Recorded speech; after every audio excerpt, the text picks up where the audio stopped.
तो नेक्स्ट हम देखते हैं, बात करते हैं एक्टिवेशन एनर्जी की, वेरी इंपॉर्टेंट।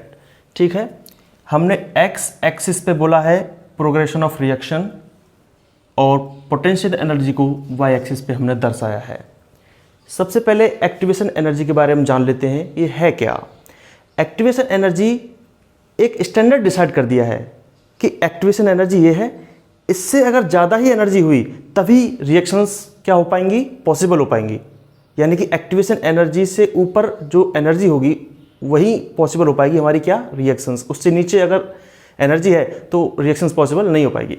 ठीक है, अब हम बात करते हैं सबसे पहले ये जो सबस्ट्रेट यहाँ पे हमने यहाँ से स्टार्ट किया है, तो मान के चलिए ये ए है, ये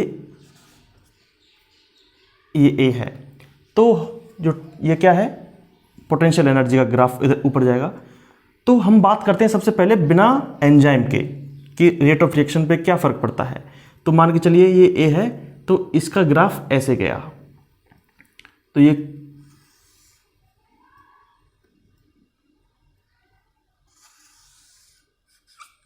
इतना ऊंचा इसका ग्राफ किया। यहाँ पर क्या है, ये ट्रांजिशन स्टेट है। कौन सी स्टेट है, ट्रांजिशन स्टेट। ठीक है ना। अब हम बात करें, ये इतना ऊंचा गया इसका ट्रांजिशन स्टेट का, यानी कि पोटेंशियल एनर्जी का ग्राफ, यानी कि एनर्जी ज़्यादा चाहिए बिना किसी एंजाइम के। अगर हम बात करें ए प्लस बी, यानी कि यहाँ पर बी क्या ले लिया हमने, एंजाइम ले लिया, और एंजाइम लेने के बाद क्या ऑब्जर्व देखने को मिलता है, इतनी इसकी एक्टिवेशन एनर्जी गिर जाती है। तो हम बात तो कर रहे थे एंजाइम के बारे में कि क्या करता है, ये एक्टिवेशन एनर्जी को लोअर कर देता है, लो कर देता है। तो देखो यहाँ पर एंजाइम था तो लो है, और एंजाइम नहीं है तो एक्टिवेशन एनर्जी इसकी ज़्यादा है। तो यहाँ पर देखो हुआ ना, लो की ना उसकी एनर्जी इसने रिएक्शंस की। ठीक है ना, यहाँ पर ये क्या हो जाएगा, प्रोडक्ट बन जाएगा। इसके बारे में हमने बात कर ली कि क्या कर दिया, एक्टिवेशन एनर्जी को लो कर दिया, जिससे कि रेट ऑफ रिएक्शंस बहुत एनहांस हो गई। ठीक है ना।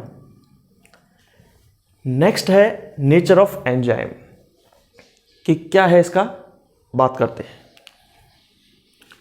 एंजाइम है और सबस्ट्रेट है, ये मान के चलिए ये क्या है, सबस्ट्रेट है, और एंजाइम इसके अंदर जुड़ेगा आगे। ठीक है ना, तभी तो रिएक्शन कंप्लीट हो पाएगी। जो साइट वहां पर क्या होता है, रिएक्शंस होती है, उसको क्या बोलते हैं, एक्टिव साइट बोलते हैं। ठीक है, ये बात ध्यान रख लो, एक्टिव साइट। और जो रिएक्शंस पे के अंदर इन्वॉल्व नहीं है, सबस्ट्रेट की साइट, उसको बोलेंगे क्या, एलोस्टेरिक साइट। ठीक है ना, एलोस्टेरिक साइट बोलेंगे। अब क्या होगा, जो एंजाइम होगा अगले स्टेप में यहां पे इसके अंदर फिट होगा, ऐसे करके।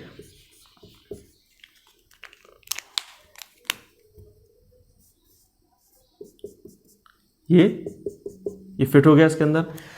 अब क्या करेगा, जो एंजाइम है और सबस्ट्रेट है, ये अपने आप को एडजस्ट करेंगे। क्या करेंगे, एडजस्ट करेंगे, ताकि वो फिट हो जाए। अगर थोड़ा बहुत इनका जो शेप हल्की सी भी चेंज है या स्ट्रक्चर हल्का सा भी चेंज है, तो क्या करेंगे, अपने आप को ये एडजस्ट करेंगे अपने आप को। ठीक है ना। एडजस्ट करने के बाद फिर क्या होगा, एंजाइम सबस्ट्रेट कॉम्प्लेक्स बनेगा। ये क्या बन गया, ये आपस में एक्टिव साइट के अंदर यहाँ पर रिएक्शंस हुई, अब ये क्या बन गया, एंजाइम सबस्ट्रेट कॉम्प्लेक्स। देन उसके जस्ट क्या बनेगा, एंजाइम प्रोडक्ट कॉम्प्लेक्स। ठीक है ना, रिएक्शंस हो रही है लगातार, न्यू बॉन्ड्स फॉर्म हो रहे हैं, ओल्डर बॉन्ड्स टूट रहे हैं। अब इसके जस्ट बाद एंजाइम्स और प्रोडक्ट के अंदर ये समाप्त हो जाएगा। एंजाइम्स यों का त्यों बन जाएगा। इसको हम फर्दर रिएक्शंस के अंदर यूज में ला सकते हैं, एंजाइम्स को फर्दर रिएक्शंस के अंदर यूज में ला सकते हैं। और यहां पर अपना आपका क्या हो गया, प्रोडक्ट फॉर्म हो गया। ये जो एंजाइम और सबस्ट्रेट है ना, इसका क्या है कि की और लॉक का कॉम्बिनेशन है, स्पेसिफिक है। सबस्ट्रेट के लिए एंजाइम स्पेसिफिक होगा, जैसे ताले के लिए चाबी स्पेसिफिक होती है, वो जो ताला जिस चाबी के लिए बना होगा उसी से खुलेगा। उसी तरह से जो एंजाइम है वो सबस्ट्रेट के लिए क्या होगा, स्पेसिफिक होगा। यहाँ पर मैंने इसको डायग्रामेटिकली समझाने का प्रयास किया गया है। ठीक है ना।